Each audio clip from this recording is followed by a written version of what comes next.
Now to a story which is very special to us. It's about a teacup collection that the State Library is putting together to help chart Queensland's social history. The cameraman was John Bean. It's a fine example of his craftsmanship and our tribute to him.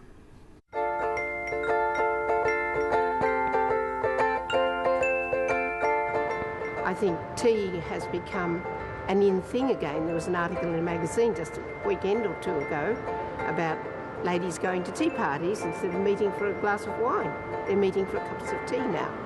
It's kind of a ritual. It's a moment that people can get together and talk. And even for young children, they see that importance of storytelling and from their adults, and they'd like to share that from a young age. I think it's a lovely experience for everyone. Well, it belonged to my grandmother, and she used to have quite a few tea parties with her lady friends, and if on one of these tea party days my mother had to go out, I was allowed to go in with the tea ladies, but that was only on condition that I was seen and not heard. The ladies were quite kind, and I usually scored a cake or two. I wasn't too keen on the cucumber sandwiches, but the cakes were good. That's how I came to like the teacups. They were all different. I kept quite a few of the things that I treasured. I actually got the teacup from St Vincent de Paul. I love the idea, whenever I go into an op shop, the first thing I go and check out is the china to see if there's any teacups there. Because for me, the idea that someone else has had it and the stories that have gone on, that's part of the teacup. So there's joy, there's tears, there's friendship. It just represents a lot of things for me. At the QCWA, we've had badged china for a long time. We know that this one dates right back to the mid-30s, pre-war, and that this one came next, and we know that these were made in about 1947.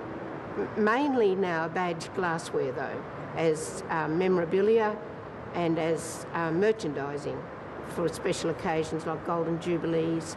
And we've got our 90 years coming up next year, so there'll be lots of special things done for that.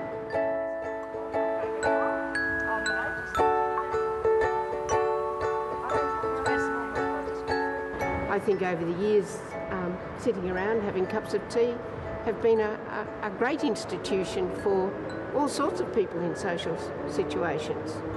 My parents, they were part of an organisation called the Queensland Council for the Advancement of Aboriginal and Torres Strait Islander people, and they did a lot of social advocating in regards to Aboriginal people on a range of social issues, and one of them was encouraging Aboriginal people and Torres Strait Islander people to enrol, to vote. This is one of my mum and dad's diaries that I ended up donating to the State Library. So it ties into the collection that's here. This is really symbolic of all the hundreds and hundreds and hundreds plus of cups of tea they would have had as they're travelling around, asking people would they like to enrol. I'd say hopefully a lot of times I would have been invited to have a cuppa. We'll come in and we'll have a cuppa. They would have had endless cups of tea, because that's what people do. If they invite you in your house, in those days, I'm not sure what they do these days in 2011, but in those, the country hospitality and that kind of country welcoming, and say have a cuppa. One lump or two of sugar and made with tea leaves, not tea bags. So that's very important too from that era, though. It was actual tea leaves. I think it's meeting other people, looking into other people's eyes, chatting to them, talking about their joys and sorrows and your own joys and sorrows. My mum used to have a really beautiful pink teacup, which was slightly wavy, and it was held in pride of place in a beautiful cabinet, and I used to just look at it and polish it every now and then and put it back, and not use it because I'd be scared of breaking it. I personally don't drink it.